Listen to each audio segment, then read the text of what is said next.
I was in HR for a cryptocurrency company. Now I have to disappear. Written by Area 51 Express. It's a double-edged sword to interview for a job where you interview people for jobs. On one hand, you know all the tricks of the trade. You know how to carry yourself, which questions to ask, and most importantly, the optimal responses to questions. On the other hand, they know you know. I drove around the block after missing the parking lot entrance. While I identified many fire exits, the 3-story office building only had one entrance. I nearly pulled into what I thought was an underground parking garage before I saw the shipping/receiving doors at the end of the driveway. I found the space and walked up to the building. There was a smoke shelter off to the side where 2 men and 1 woman were conversing.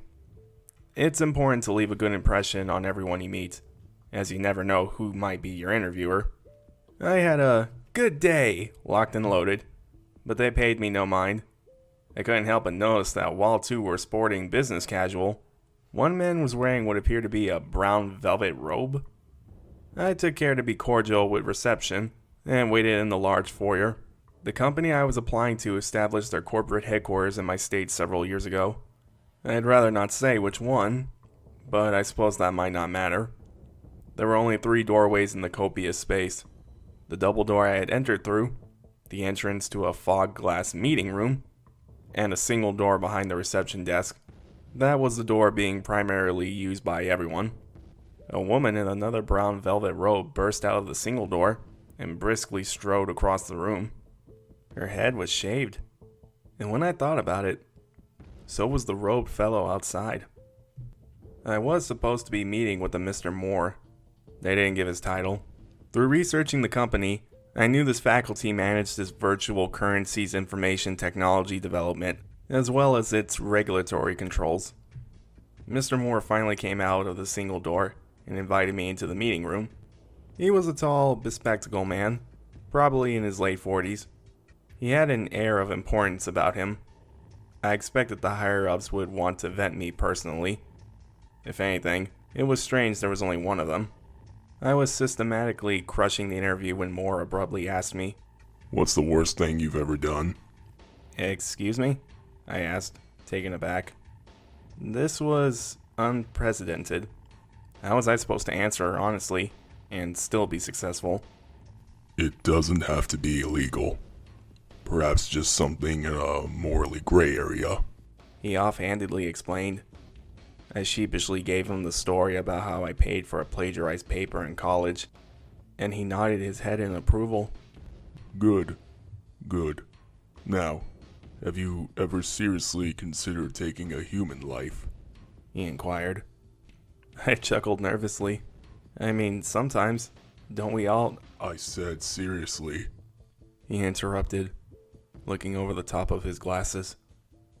I should have walked out, but I knew what he wanted to hear. Despite the unorthodox metrics Moore must have been using, I was in my element. The questions got darker, but they also got easier. Once I realized security would not remove me for what I was saying, the depravity just flowed. I'm not proud of what I said.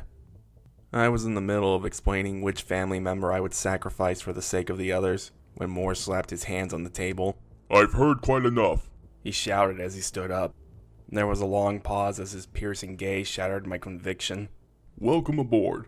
A smile spread across his face when he shook my hand. Orientation will start immediately. I hope you didn't have any plans."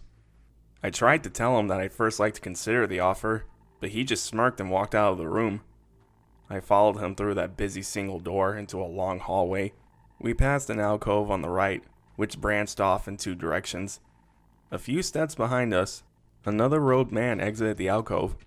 I looked back at him and saw 2 more employees in plain clothes going in.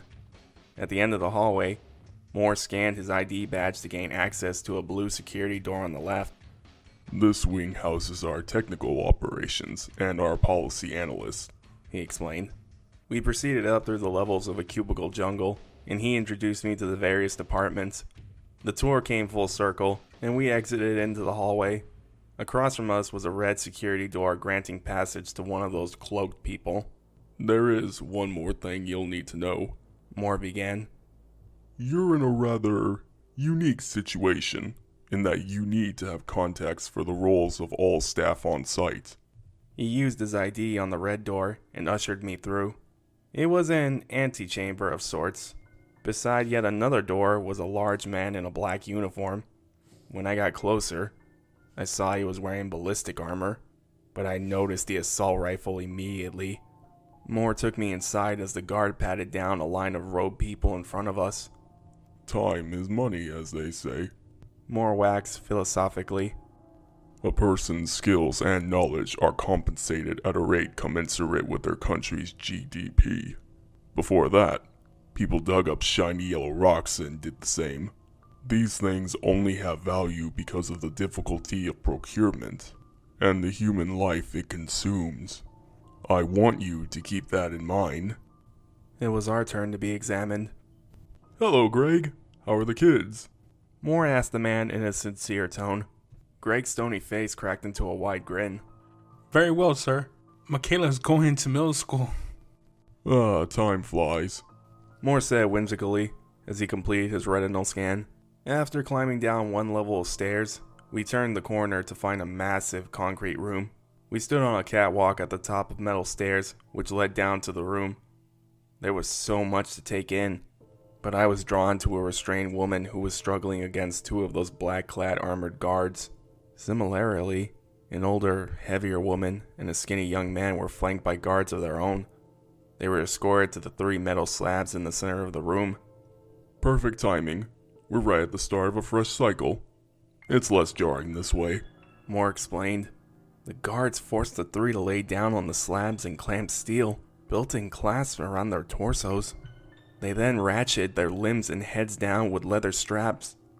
The older woman tried to be as uncooperative as possible. The young man went along meekly. At the far end of the room was a large cage with hundreds of gagged people shackled to bars on the floor, forming an orderly grid.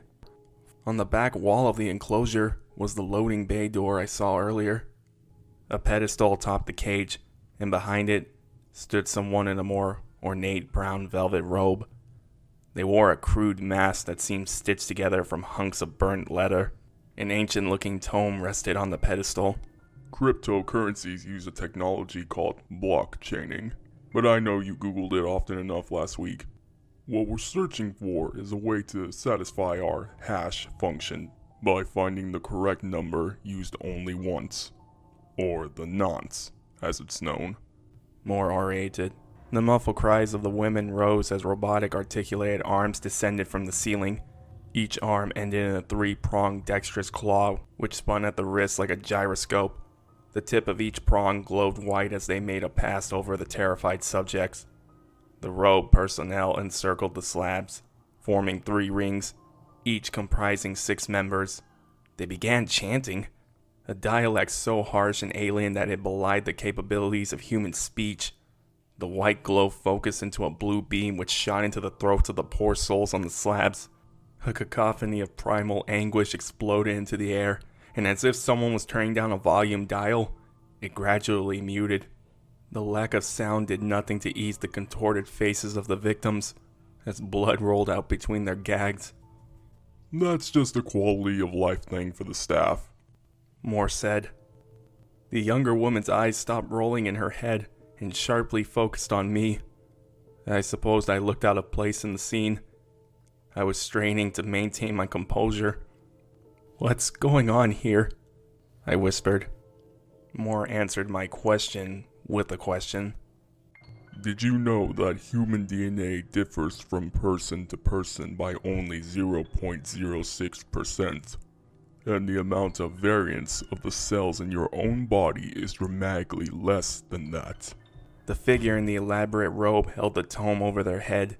I could see gilded alphanumeric text written on the front of the book. The mechanical arms moved down the slabs and began to drag the blue light across the subject's feet.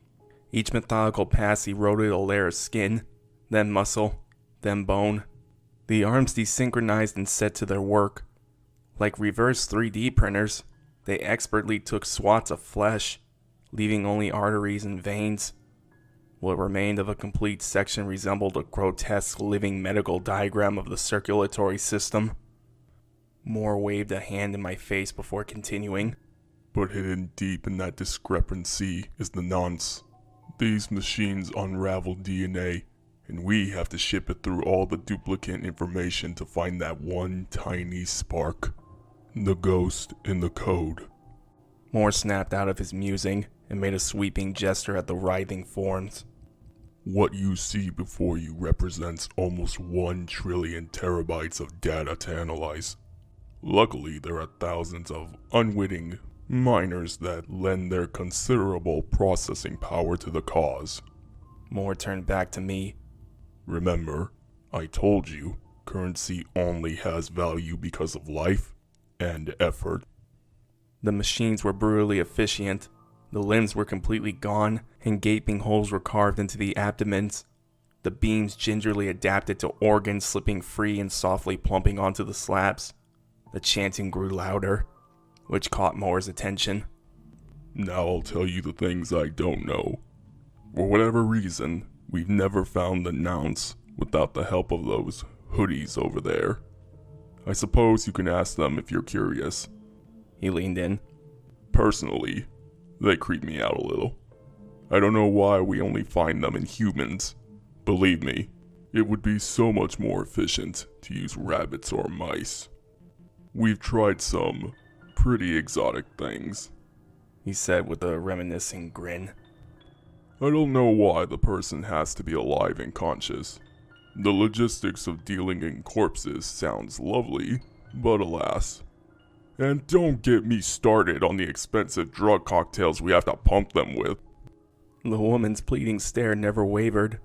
I hope I wordlessly conveyed I was as helpless as she was. We never know where we'll find it, Moore said as he poked my stomach. It might be in a superfluous fat cell, or it might be in the depth center of your heart. Everyone has one. He eyed me up. I've never heard of a company finding it in a fingernail, or an eyelash, or some such. Neither the skinny man nor his automated butcher had moved in a while. So phase 1 is less invasive. We've refined the procedure to take only non-essential material. If nothing turns up, the clock starts ticking, and we're forced to harvest as much life-sustaining tissue as possible. Until we find it, or run out of time. To ensure the success of every cycle, 3 units are processed at a time. On average, a cycle takes 10 minutes. A spotlight turned on above the older woman. The row people immediately stopped chanting and broke ranks. They walked off in the same direction, congregating around a water cooler. I saw a few hands exchange money, and I heard casual conversations blooming. Moore addressed the room and introduced me. The crowd of cultists greeted me like a kid on his first day at a new school. The important-looking person in the leather mask was now sitting on a folding chair, leafing through a paperback. They gave me an enthusiastic wave. As some pathetic mercy, the arms took aim at the foreheads of the 2 surviving women and fired a quick burst of red light. All 3 arms moved in unison again, as wide red beams disintegrated the remains. They then moved into detail under the restraints. That woman, that cultist I saw earlier in the foyer, was making her way up the stairs. That's like your 4th coffee run today, Jessica.